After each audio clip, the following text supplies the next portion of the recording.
What's up, guys? Ryan here. I just wanted to share briefly the deck I played at Grand Prix Fort Worth, where I was able to win the event. It was a bit of a shock to myself, if I'm being honest. I went into the event with the intention of doing my best, trying to win, but I didn't really have high expectations. Granted, I don't play as much as a lot of the other people who are in the event. It's been a long time. I'm definitely not as sharp as I used to be, but nonetheless, I did try my best. And the night before, I was going through my deck until 2:30 a.m. Woke up at 8:30, and then I was thinking. My mind was just like my mind had gone back to full Yu-Gi-Oh mode from 2008, where Yu-Gi-Oh was my whole life. And I justified it being like, okay, well, this is one event, so I'm just gonna give myself the freedom to just you know only think about this game for the next 24 hours and see what happens. I had a lot of ideas of what I was trying to achieve with the deck I was running, and I was making edits all the way until 15 minutes before the event started because there were certain things I wanted to do with the deck, but I guess I just needed some time, and also the pressure of the event about to start kind of helped kick everything in gear. So I was going to start off showing you the deck that I started with, and then I'm going to show you the deck I ended up playing and some of the changes I made and why I made them. I thought this would be kind of an interesting way to approach it. So initially, I basically just net decked a deck based off of Johnny Lee. I think it's like slash tap on Dueling Book, and I just figured that he had a solid build, and then I was just gonna start there, and the intention was to make edits where I thought were fitting. So his original deck is a little bit different than what I'm showing here. I think he main decked Jar of Greed over the Saku, and I don't know if he main decked Tomato. It's not really important, honestly. But anyways, he was playing something similar to this. I think he played like a third Deco over the Tomato, maybe a Dust Shoot over the Saku. I was testing Saku in the main because I was a little concerned that I would see a lot of Warrior going to the event. So I thought maybe main decking a Saku could be good. But ultimately, I was testing the night before, and there were just a lot of things I didn't like about this deck, and that's where the changes were inspired. First off, I didn't really love Gravekeeper Spy. I just felt like it was consistently a card that didn't really achieve anything. Like, in my mind, Gravekeeper Spy is essentially a vanilla monster. Like, unless you're using Spy to, I don't know, tribute or do something with, I don't know, Spy searching a guard or like Spy searching something other than itself, it's really just a vanilla monster. And I feel like it's a liability in the later in the game, where it's like, yeah, I mean, it can be nice against Warrior, or if you have a bricky hand. Like, there's no doubt about that. But at the end of the day, I felt like it's a very vanilla monster where it doesn't really do anything. You can't really, I mean, you can attack with it, but then it makes it so vulnerable to being destroyed. So I ultimately decided I didn't like this card. I was like determined to find a way to not play it, and I just felt that I felt Tomato or like Apprentice Magician would be a better pick than Spy. They're both defensive, and Apprentice searches Faith, which is, in my opinion, much better than searching another Spy. Tomato searches Sangin, searches Reaper, etc. So I was convinced I wasn't going to play this, and then also I wanted to find space for Jar of Greed. So I so I was testing with this, and then I guess one other thing was Tribe Infected Virus. To me, I felt was another card that was a bit of a liability, same as Spy, where sure you can use it to destroy a monster, and sometimes in some cases it can be very good, but early on in the game it's not especially helpful when the game hasn't developed yet. And if you summon it and use its effect to destroy something, it's now a 1600 vanilla monster on your opponent's turn that they can just attack over, and it's not hard to get around. So I felt like it's another card where it ultimately ends up being a -1 a lot of the time, and that's essentially what I was trying to get at with the spy. Is that I feel like it ends up being a -1 like in many cases. So I didn't really love spy. Didn't really love the tribe in the main deck. Obviously, the tribe has a lot of really good case uses, and it's obviously a great card. But I ended up making some changes, and I'll go into that now. So the deck I ended up playing was this, and the tribe I ended up dropping for DD Warrior Lady. I liked DD Warrior Lady that it's a card I can get offensive with because it has self-protection built in, where if my opponent, decides to go into combat with it, it has an effect to take out their guy, right? So I liked that aspect of it. I like that it's searchable with Sangan. I liked that it's a light. It has, nice defense. So it's a very, in my opinion, it's just a versatile card. And for that reason, I liked, and also like if I draw DD Warrior Lady early game, I'm much happier than if I have a tribe in hand early game, because as I said, I can get offensive with it. I can remove threats. I can do a lot of things that are similar to what tribe does. But the one thing that tribe lacks is you can't just summon tribe into an open field and start getting aggressive with it. And that was the main advantage I liked over DD. That I liked that DD Warrior Lady possessed. So that's why I ultimately decided on DD Warrior Lady. And you do see I put Tribe in the side deck, of course, because it's obviously amazing against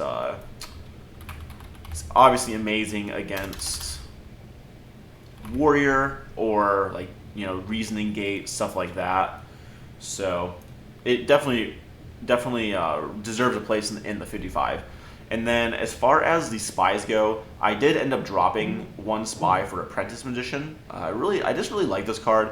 I don't think it's the best card ever, but I think in GOAT format you're a little bit limited on your options. And Apprentice Magician, it's battle safe, it's battle ready, it doesn't get owned by Blade Knight. It searches one of the best cards in the game whenever you have a powerful spell in the graveyard. So ultimately, I just think it's a great card. It even has some case uses with Breaker, where you can re-add a counter to pop another spell and trap, which I did use in the tournament. And then I ended up just dropping in the second spy for a Jar of Greed. I realized that I didn't want to go less than 19 monsters, but I thought 19 was a good number. Sometimes 20 I think can be a little bit too much. You get too many monsters in hand. I think between 19 and 20 is a good fit. So I ended up just dropping the spy altogether, the second one, for a Jar of Greed. And then I ended up dropping the Saku for a Dust Shoot. I figured they do similar things, except Dust Shoot gives you full access to your opponent's hand, and it's obviously very good against Chaos. And then I ended up dropping a Torrential for a Regeki Break, because again, they do similar things, except I didn't like Torrential in the sense that it's not great when you have a developed field. So if you're winning the game, it's just not as good as a Regeki Break, because you need a Regeki Break to stop a Snatch Steal, to pop a back row, kill a Chaos Monster, stop a Ring of Destruction, etc. So again, I just thought the Regeki Break had way more versatility, which leads me into my choice to run a single Night Assailant. I just figured if I'm running triple Regeki Break, I need to have some type of discard options. I'm not convinced of running 3 Regeki Break, because Regeki Break again can be bricky at times. So I feel like it's a little risky to run triple Regeki Break. But that being said, running triple Regeki Break, I think it's mandatory to run Jar of Greeds, basically because you just need to get to your Serpent, your Thunder Dragons, your Night Assailants, so your Regeki Breaks become live. So I would say the more combo-oriented type stuff going on, the more Jar of Greed becomes necessary, because you need to see those key cards. And then something you'll notice too is I ended up dropping a Solemn Judgment, which might seem weird at first, because this card's honestly just amazing. It's so good late game for securing a win, stopping potential threats that your opponent might throw down. So it's obviously a great card, and I want to have it in my deck. But again, a lot of my decisions came down to how is the early game affected, and through my testing, Solemn Judgment was another card that seemed very, very inefficient early in the game. It's very costly early in the game to pay half your life points. So it ends up being a card that if you draw multiple early on and you don't have a good start, it ends up just being a liability in my opinion. So I decided to drop one and just run with the two, and I really really liked that edit. I decided last minute as well to play Card Destruction again with the Night Assailant in deck.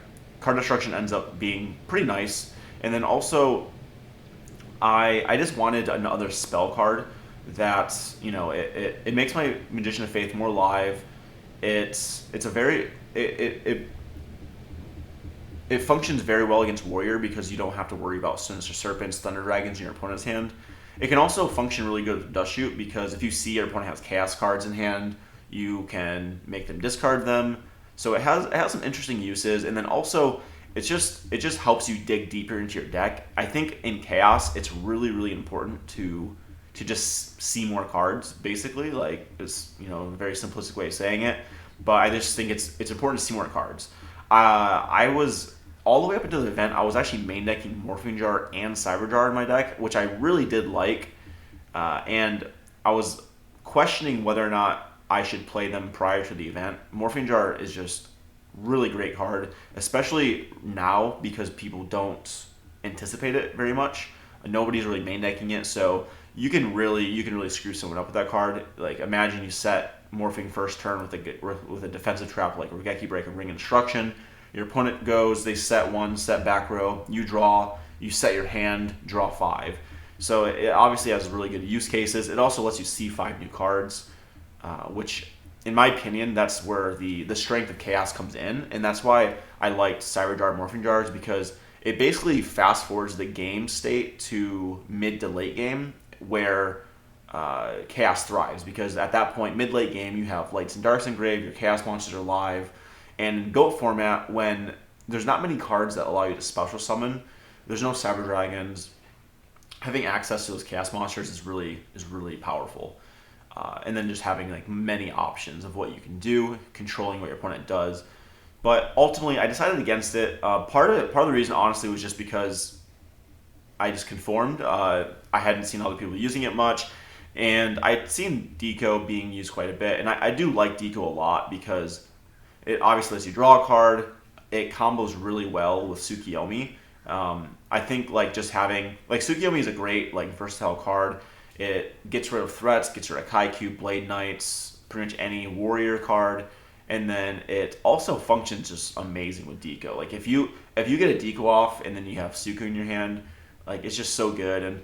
And I realized too, like I think Deco is just maybe a bit more consistent than the jars, because it's good when you're winning and losing, whereas jars are primarily better when you're losing or if you can get off like a fancy play. So I just and then also the Deco's just combo better with Tsukiyomi. So I just thought all in all this would just be better. And also what I do like about Deco is it gives you a card to set that's not quite as valuable as Magician of Faith, but it's also it is still valuable. Where I think that it's really important to like time your Faith really well, because getting one off can be game winning, and then also I think Deco has some of that potential too, especially when you have a Tsukiyomi in play, because like Deco, it's not the end of the world if Deco gets crossed out, but it hurts a lot if Faith gets crossed out. So I like Deco being a card that you can bait crossouts with, and if it does go through, you still get to draw a card. So I just think Deco is actually like a very powerful card in this deck for multiple reasons. It lets you not overcommit to the field, lets you draw a card, dig deeper into your deck. It's good with Yomi, it's dark, etc., etc. So I'd say those are the main like interesting choices more than anything I put into the deck. As far as the side deck goes, I mostly just copied Johnny's side deck. I decided to put MST in the side. MST was the card I dropped for Card Destruction. MST was another card early game. Wasn't really impressed. I don't really want to set it like first turn, have it breakered. Don't really just want to blindly MST into back rows. So I just thought it was a card that was fine to put in the side deck. I have Rugeki Breaks that function similarly, but Rugeki Break has more versatility, being able to pop face downs, etc. So ended up putting it in my side. The Saku is obviously for Warrior, Mystic Walk for Burn, Dust Tornado can be for Warrior, Burn, etc. Mind Control is the only card I side decked for the Mirror Match. Book of Moon was for the Chaos decks that use Metamorphosis. Tsukiyomi, same thing. Tribe for Warrior. Zambira for Warrior, and wow, I was not expecting Zambira to be so good. This was my first time using Zambira in a long time, and first time using it in Go format specifically. And this card was just an MVP against Warrior. Just being able to swing over something, and then also it having such a high attack allows you to play defensively with it. So I can only recommend this card. I really am happy I used it. It won me matches without a doubt. And then Spy, I think, even though I don't love Spy, I think it deserves a place in your 55 because obviously it's really good against Warrior. Being able to side out and against Warrior, I would just side out some of the decos, put in these bigger booty cards, put in the Zambira and stuff, and then Mobius again. Burn, good against Warriors. Something I was doing game 2 is siding out a Sorcerer, putting in Mobius against Warrior, because there's a good chance the Chaos Sorcerer can be a liability when people are siding in Kaikus and they're prepared for it. So taking out that liability to put in a card that is also big. It's also a big threat for Warrior, but it also has the additional benefit of popping the Zing Zang Zoo. It pops Sakuretsus, Mirror Forces, etc., etc. So this was another MVP in my opinion. So this is the list I played, and I just wanted to share it while it is still relevant.